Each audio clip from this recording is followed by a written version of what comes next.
Well, how did they maybe explain to you what had happened in that situation?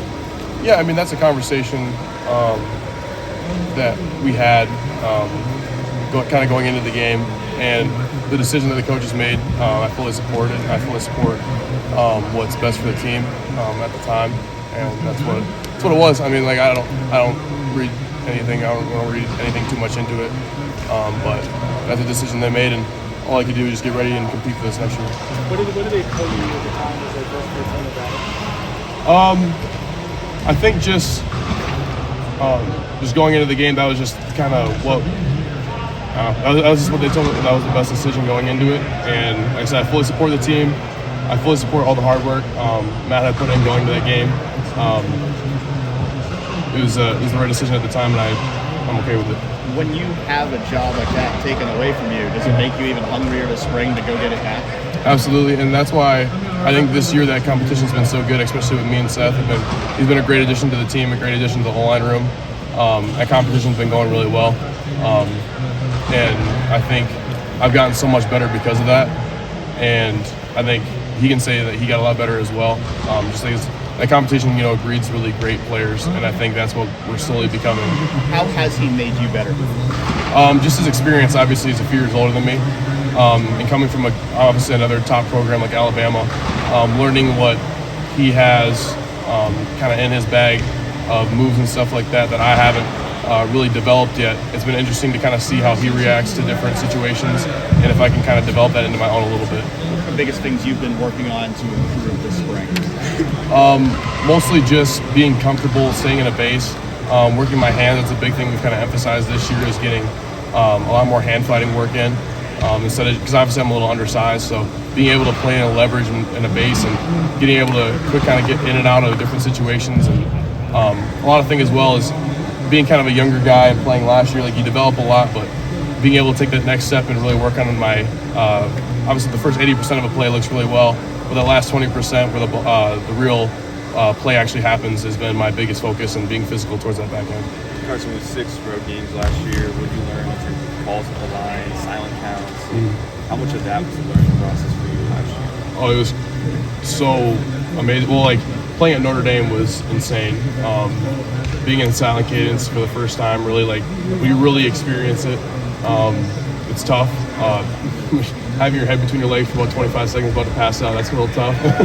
But no, it was awesome. And then playing at Wisconsin was pretty cool. My dad got me this big, like 10-pound bag of cheese. We put in the locker room, we were like sharing it off on the bus and stuff like that. So it was like, besides just the calls on the line, like being able to develop as a player, obviously not going in there super wide-eyed now, because I've played in those games. I've played at Team of North. I've played it, I guess, here against Penn State. I played at Wisconsin. I played at Notre Dame, which was electric. So being able to develop that skill of being calm in kind of the storm has been really developmental for me, and looking for that, especially this next year, playing in Eugene and Penn State and all those big places like that. It'll be really helpful. How do you evaluate your season? It seemed like it started off okay, and obviously you didn't play the Cotton Bowl, but did you feel like you were on the trajectory you wanted to be all year?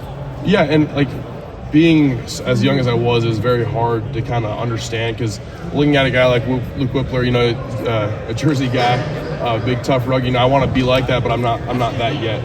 And I think trying to be that kind of like bigger than I was at the time, looking back on it, wasn't really kind of the best for me. Like, obviously playing was super awesome. Is just, for me, it was more of a developmental year, and looking into that as I'm going to grow a lot from this. And looking back on that, there's some mistakes. I'm like, there was no way I'd make that right now. There's no reason why I would do that, but I just needed that to develop into what I am today. So I'm super grateful for it. So do you feel like you were like a year early too? Like I know everyone wants to play as fast as possible, but going through it now as a redshirt freshman makes you haven't played the year before. Like, yeah. How prepared did you actually feel? In my mind, I felt prepared. Looking back now, you're like, wow, that kid really didn't know anything.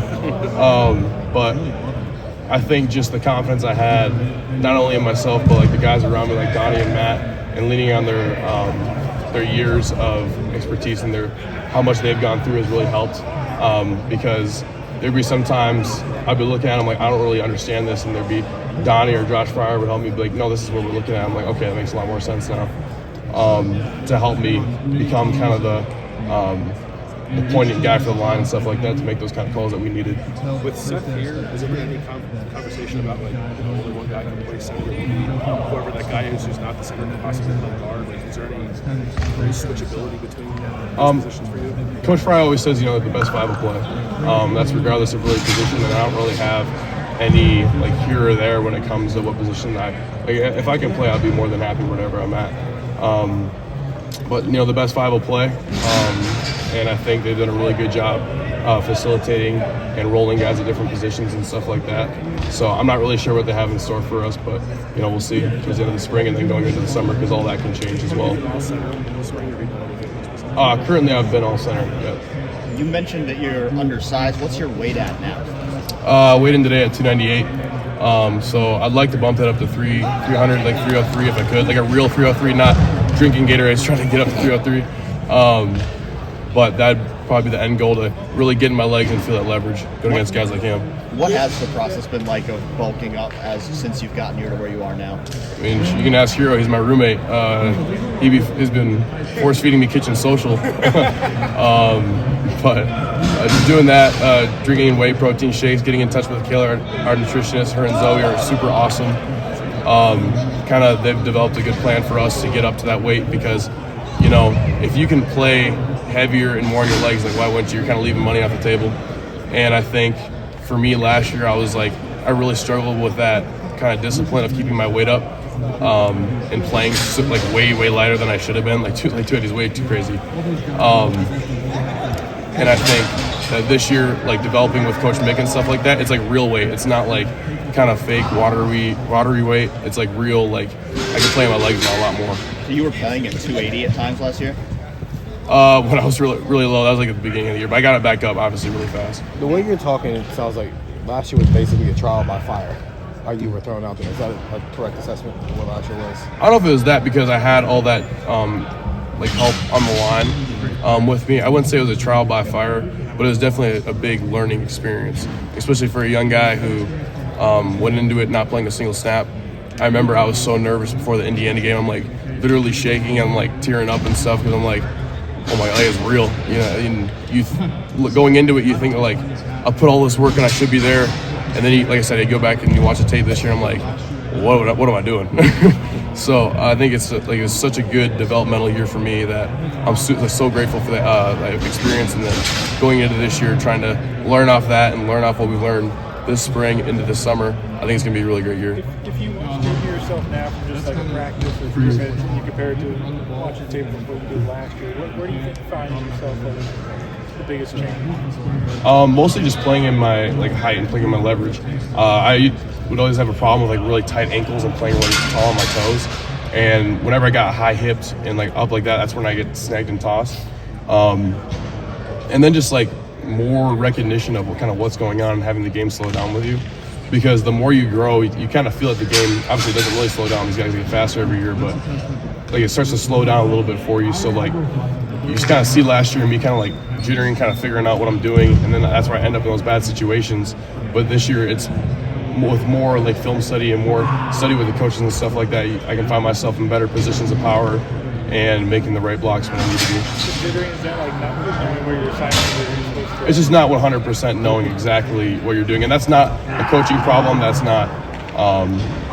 Obviously, it's a me problem, but it just comes with reps and it comes with experience when you haven't had that before. How noticeable when you watch film, did you see yourself jittering? Jittering's kind of a rough word for it, but it's just kind of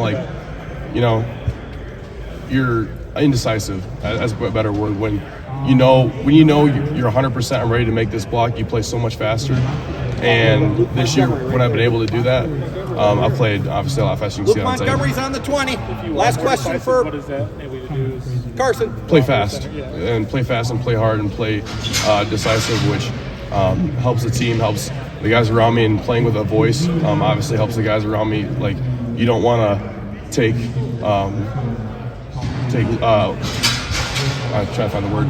Take words from a guy who's kind of stumbling and going all around with a light voice. If you're loud, you're decisive. We're ready to make this block, we're ready to roll.